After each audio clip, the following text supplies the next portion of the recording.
नमस्कार मंडळी, कशा आहात तुम्ही सर्व? आय होप की तुम्ही सर्वजण मस्त आणि मजेत असणार आहे. खूप दिवसानंतर व्लॉग शूट करते, पण व्लॉग सुरू करण्यापूर्वी मागील काही दिवसांची एक छोटीशी अपडेट तुम्हाला देते. तर बरेच दिवस झाले, मला वाटलं जवळजवळ 1 महिना झाला असेल आपले लॉंग व्हिडिओ काय आले नव्हते. आता रिसेंटली 4-5 दिवसापासून मी शॉर्ट व्हिडिओ अपलोड करते. त्याचं कारण म्हणजे पाठीमागचे 14-15 दिवस मी माहेरी होते, गावाला होते. रामला पण सुट्टी होती आणि माझ्याकडे पण शिवणकामाचा जास्त काही लोड नव्हता. म्हटलं चला गावाला एक सुट्टी घेऊन येऊयात.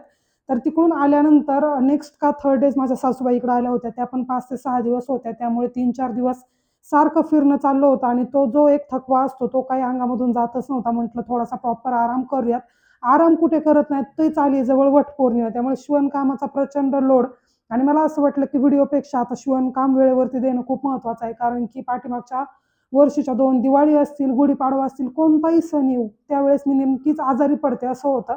आणि त्याच्यामुळे आहे ते शिवणकाम होत नाही. त्याच्यामुळे जास्त लोड होण्यापेक्षा डेली आता बसण्यापेक्षा किंवा झोपण्यापेक्षा मला असं वाटतं, की जिथे आपण 4 ब्लाउज करतो तिथे 2 केले तरीही इनफ आहे. जेणेकरून की येणारा जो काही कामाचा लोड आहे तो कमी होईल.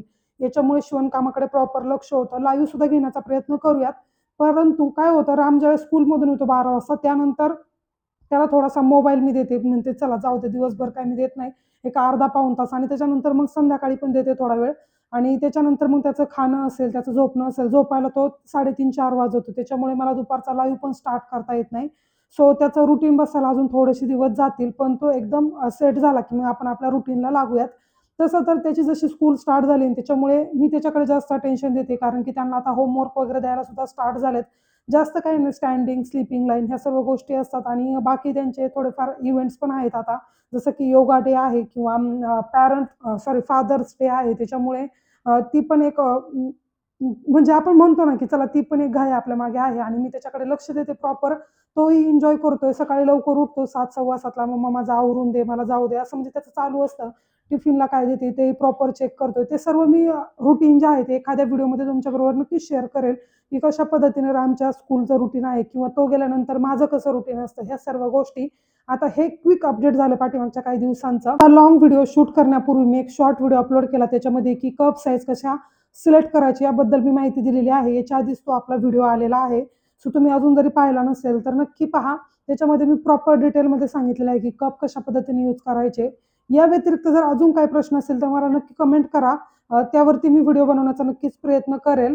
तर तो व्हिडिओ व्हिडिओ बनवण्याचा उद्देश म्हणजे आता मला माहेश्वरी साडीवरील एक ब्लाउज स्टिच करायचा होता आणि त्याच्यासाठी मला कप्स हवे होते. तर माझ्याकडे जे आहे ते 34 आणि 32 साइजचे जास्त कप्स मी आणलेले आहे आणि 34चे पण होते, पण ते संपले आणि 36चं एक पण आणली नव्हती साईज, कारण की 36-38 पुढे काही जास्त कोणी एवढं यूज करत नाही त्याच्यामुळे.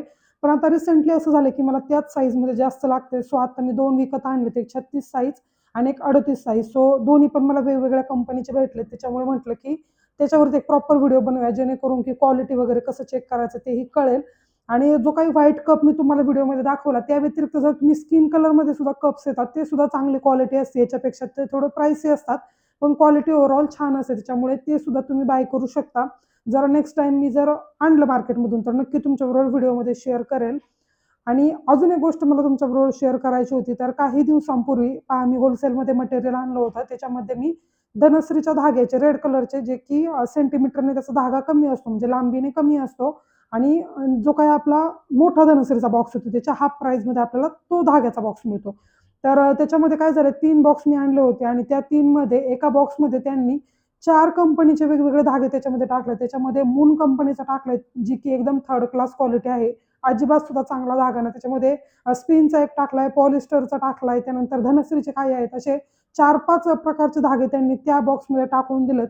तसं तर वरून बॉक्स पाहूनच मला असं वाटत होतं, की नाही जुनं पॅकिंग आहे किंवा म्हटलं नाही चला, त्यावेळेस घाई-घाईमध्ये काय मी चेक केलं नाही. पण जसं मी शिवायला सुरुवात केली तसं मी ते चेक केलं. सो आता मी ज्यावेळेस नेक्स्ट टाईम जाईल त्यावेळेस ते चेंज करून आणेल. सो असा सुद्धा स्कॅम आपल्याबरोबर होतो ज्यावेळेस आपण होलसेल मटेरियल घ्यायला जातो. त्यामुळे जर तुम्ही दोघं हसबंड वाईफ जर सोबत असाल तर एकाने चेक करून घ्या, एकाने बिलिंगचं पहा आणि प्रॉपर मटेरियल शक्यतो तरी आपणच चेक करायला पाहिजे मला असं वाटतं. त्यांनी चेक केलं आणि लगेचच ते आमच्या हवाली केलं. आम्ही काही चेक वगैरे केलं नाही, कारण की आम्ही संध्याकाळच्या वेळेस गेलो होतो आणि बराच टाईम झाला होता. सो ह्या सर्व गोष्टी आहेत. आता मी महेश्वरी साडीवरील जो काय आपला प्रिन्सेस विथ कपचा ब्लाउज आहे तो स्टिच करणार आहे. आधी मला कटिंग करायचं, त्याच्यानंतर मग स्टिचिंग वगैरे सर्व गोष्टी तुम्हाला दाखवेल. आणि आपलं दिवसभराचं रुटीन कसं होतं तेही शेअर करेल. नक्की शेवटपर्यंत व्हिडिओ पहा आणि कसा वाटला ते सुद्धा मला कमेंट करून सांगा. 1 महिन्यापूर्वी मी हा कंपनीचा माईक घेतला होता. तर हा माईक यूज करून मी आता आधीची क्लिप शूट केली आहे. सो तुम्हाला ती कशी वाटते ते पण मला सांगा. म्हणजे प्रॉपर व्हॉईस वगैरे येतो आहे की नाही. आणि आत्ता जो आहे तो मी माझा ओरिजिनल व्हॉईसमध्ये व्हिडिओ करते आहे. तर दोन्ही कंपॅरिझनमध्ये कोणत्या ह्याच्यामध्ये नेमका चांगला व्हॉईस होतो आहे ते मला खाली कमेंट डाऊन करून सांगा. म्हणजे मी माईक यूज करू की नाही याचासुद्धा मला प्रॉपर अंदाज येईल. तसं तर मला असं वाटतं की ज्या ओरिजिनल व्हॉईसने आपण व्हिडिओ बनवतो आहे त्याने चांगला येतो आहे तर माईकपेक्षा. सो तुमचं पण मला सजेशन सांगा की नेमकं त्याचा प्रॉपर येतो आहे की नाही. तर पहा हे 2 ब्लाऊज आता मला स्टिच करायचे आहेत. कपचे ब्लाऊज असणार आहेत. हा आहे महेश्वरी साडीवरील आणि हा आहे गडवाल साडीवरील. तर एका ताईंचे हे दोन्ही ब्लाऊज आहेत आणि दोन्ही कप्समध्ये बनवायचे आहेत आपल्याला. पण उद्यासाठी मला 20 तारखेला त्यांना हा द्यायचा आहे. सो मी आत्ता हा बनवायला घेणार आहे. तर एका ताईंची ही पण कमेंट होती की तुम्ही अस्तर कसं सिलेक्ट करता ते सांगा.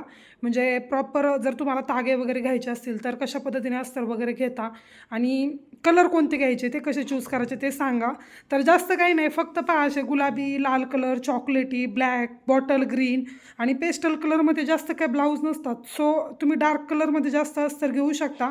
सुरुवातीला मी असे 10-10, 20-20 करून तागे आणले होते. तर आता जवळजवळ माझ्याकडे 40 ते 50 आहेत.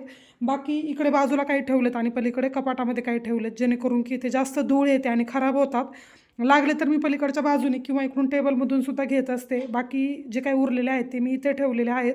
त्याच्यामध्ये पहा कॉफी कलर वगैरे किंवा काही पेस्टल कलर, जसं की ट्रेंडिंग काही साड्या आल्या तर गोल्डन कलरची असेल, पिस्ता कलर असेल, विलायची कलर असेल किंवा पेट्रोल ब्ल्यू कलर असेल, ह्या सर्व साड्या ज्या ट्रेंडिंगमध्ये येतात त्याचा तागा तर आपल्याला प्रॉपर लागतो. पाठीमागे एक मिरर वर्कचं येलो कलरच्या ब्लाऊजची साडी ट्रेंडिंग आली होती पहा मोती कलरमध्ये. तर त्याच्यानुसार आपण तागे सिलेक्ट करायचे. रिसेंटली मला असं वाटतं की मला मोती कलरचं अस्तर खूप वेळा लागले. म्हणजे 3 ते 4 वेळा मी बाहेरून घेऊन आले पण क्वालिटी काय मला प्रॉपर भेटली नाही. म्हटलं आता ते पण काही घ्यावेत. आता वटपौर्णिमा झाल्यानंतर बऱ्यापैकी स्टॉक खाली होतो. सो आता त्याच्यामध्ये मी काय ॲड करणार आहे, गेल्यानंतर मी तुम्हाला कलर वगैरे दाखवेल की कशा पद्धतीने तुम्ही सिलेक्ट करू शकता. आणि जे काही धागे वगैरे आहेत त्याच्यामध्ये सुद्धा तुम्ही पेस्टल कलर आणि डार्क कलर असे दोन याचे बॉक्स आणले तरी सुद्धा बरेच दिवस जातात. त्याच्यामध्ये काही सिलेक्टिव्ह कलरच जास्त लागतात, बाकी तर असे पडून राहतात. आता माझ्याकडे जवळजवळ 8 बॉक्स आहेत पण त्यातले 2 बॉक्स खाली व्हायला आलेत. म्हणजे प्रॉपर लागतो धागा वगैरे सुद्धा जास्त. त्यानंतर ज्या काही लेस वगैरे आहेत त्या मी आता विंडोमध्ये ठेवल्या तिकडे पाठीमाग पडद्याच्या बाजूला. कारण की धूळ इतकी जास्त येते, कारण की मी 3rd फ्लोअरवरती राहते आणि धुळीचं प्रमाण खूप जास्त आहे. त्याच्यामुळे मी आता त्या पडद्यामागे लावून ठेवले, जेणेकरून की त्याच्यावरती धूळ वगैरे बसायला नको. पुढे व्हिडिओमध्ये तुम्हाला दाखवते की कशा पद्धतीने ते मी अरेंज केले.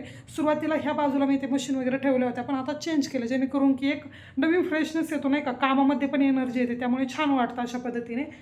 तर आता हे 2 ब्लाऊज मी करते, गडवाल साडीवरील आणि हा महेश्वरी साडीवरील. याच्या ऑलरेडी डिझाईन त्यांनी मला शेअर केल्यात. मला असं वाटतं की व्हॉईसवर करण्यापेक्षा असं बोलून व्हिडिओ केला की पटकन होईल आणि एडिट करायला पण जास्त वेळ लागणार नाही. कटिंग स्टिचिंगच्या व्हिडिओबद्दल पण तुम्ही विचारताल, पाहूयात जसं पॉसिबल होईल तसं करेल. आता जास्त काय बोलत नाही या विषयावरती आणि डायरेक्टली कटिंगला सुरुवात करते, जेणेकरून की जास्त वेळ जायला नको.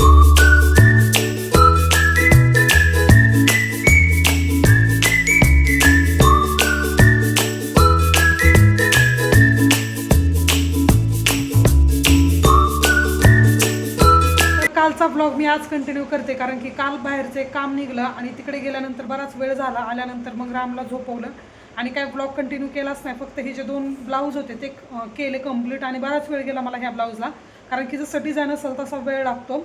दोन्ही ब्लाऊज मी तुम्हाला बॅक कॅमेराने दाखवते. आणि रामचं काय चाललं आहे पहा आधीच्या क्लिपमध्ये तर तुम्ही पाहिलंच असेल. त्याला अजिबात सुद्धा आता मोबाईलची खूप जास्त सवय होती रामला, कारण की मला अर्जंट काम आलं की मी रामला दर थोडा वेळ मोबाईल बघ असं काहीसं होत होतं आणि त्याच्याकडे खूप दुर्लक्ष व्हायचं. पण आता तो त्याचा टाईम एन्जॉय करतोय. अजिबात सुद्धा मला काही इन्स्ट्रक्शन द्यावे लागत नाही. हो, ओरडणं काही कमी नाही झालं, त्याच्यावरती ओरडावंच लागतं थोडंफार मुलांना, नाही तर मुलं त्यांना जे करायचं तेच करतात. आता माझं कॅमेरामध्ये शूट करणं चालू आहे तरी पण अजिबात सुद्धा मोबाईल मागत नाही. तर हा फरक असतो मुलांना स्कूलमध्ये टाकल्यानंतर. आणि बऱ्यापैकी मला असं वाटतं की त्याला ज्या काही डिसिप्लिनच्या गोष्टी आहेत त्या पण चांगल्या लागल्यात. म्हणजे हाताने जेवण करणं असेल, पाणी पिणं असेल. आज होतं त्याच्या स्कूलमध्ये फादर्स डेचं सेलिब्रेशन. 1 तासासाठीच होतं, पाऊण तास म्हटलं तरी चालेल. तर दोघं सकाळी गेले होते आणि त्याच्यानंतर आल्यावरती त्याचं काहीतरी होमवर्क करतोय म्हणतोय. आता पाहूयात. केल्यानंतर मला दाखवायला होतो की हे बनवलंय. भलेही त्याला काही जमू नाही जमू म्हणते, नोटबुक घ्या आणि काहीतरी करत बस. तर अशा पद्धतीने त्याचं दिवसभर चालू असतं. आता ब्लाऊज तुम्हाला बॅक कॅमेरा दाखवते की कशा पद्धतीने मी ब्लाऊज तयार केले. फर्स्टवाला ब्लाऊज जो आहे तो आहे कल्याणी गडवाल साडीवरील ब्लाऊज आणि खूप छान फॅब्रिक येतं, त्यामुळे शिवायलाही अजिबात त्रास होत नाही कॉटनमध्ये असल्यामुळे. फोरोटक्समध्ये बनवलं आणि छान पफ वगैरे जो आहे तोही एकदम परफेक्ट आला आहे. त्यानंतर जी आपली रफ प्लेटेडवाली बाही आहे ती मी बनवली आहे आणि इथली बॉर्डर खूप मोठी होती, तर कस्टमरचं असं म्हणणं होतं की ते छोटी लावा आणि त्याच्यानंतर जी रिमेनिंग असेल ती इकडे फ्रंट साईडला लावा. त्याच्यानंतर फ्रंट बाजूने आणि फुगाबाई जी आहे ती अशा पद्धतीने घेतली आणि बॅक साईडने एकदम सिंपल राऊंड गोल गळा ठेवला आहे आणि त्याच्यानंतर एक नॉड बसवली आहे. सिस्कटमध्ये बनवला आहे, याला कप्स अटॅच केलेत आणि त्यानंतर जी पाठीमागे बॉर्डर येते ती फ्रंट साईडने अशा पद्धतीने लावली, त्यामुळे लुक खूपच एनहॅन्स झाला आहे. एंडिंग अशा बोटनेक डिझाईनमध्ये हा ब्लाऊज मी बनवला आहे. याची शिलाई मी 650 रुपये घेतलेली आहे आणि ब्लाऊज कसा झाला आहे तेही मला नक्की कमेंट करून सांगा. बॅक साईडने इथे हुक वगैरे दिलेले आहे आणि खाली नॉड दिलेले आहेत. हा डिफरन्स त्यांना जास्त हवा होता, त्यामुळे इथे मी 3 नॉड अटॅच केलेत आणि याआधी जो आपण ब्लाऊज केला होता त्याच्यामध्ये मी 2 नॉड अटॅच केले होते. आणि आपले दोन्ही ब्लाऊज स्टिच करून झालेले आहेत. शिलाईसहित मी तुम्हाला सांगितलं की किती घेतलेत. या ब्लाऊजला बराचसा वेळ लागतो आणि फिनिशिंग द्यायलाही प्रॉपर टाईम द्यावा लागतो, कारण की तेवढी शिलाई मी घेते, त्याच्यामुळे प्रॉपर फिनिशिंगमध्येच ते बनवलं पाहिजे. चला, अशा होत्या या 2 ब्लाऊज डिझाईन. कशा वाटल्या त्या मला नक्की कमेंट करून सांगा आणि इथून पुढचा व्लॉग जो आहे तो मी नेक्स्ट कंटिन्यू करते. काय रुटीन होते दिवसभराचं ते शेअर करते. त्याआधी हा व्लॉग तुम्हाला कसा वाटला ते कमेंट करून नक्की सांगा. आवडलं असेल तर लाईक करा आणि चॅनलवरती जर नवीन असाल तर प्लीज चॅनलला सबस्क्राईब करा. भेटूयात नेक्स्ट व्हिडिओमध्ये, तोपर्यंत बाय.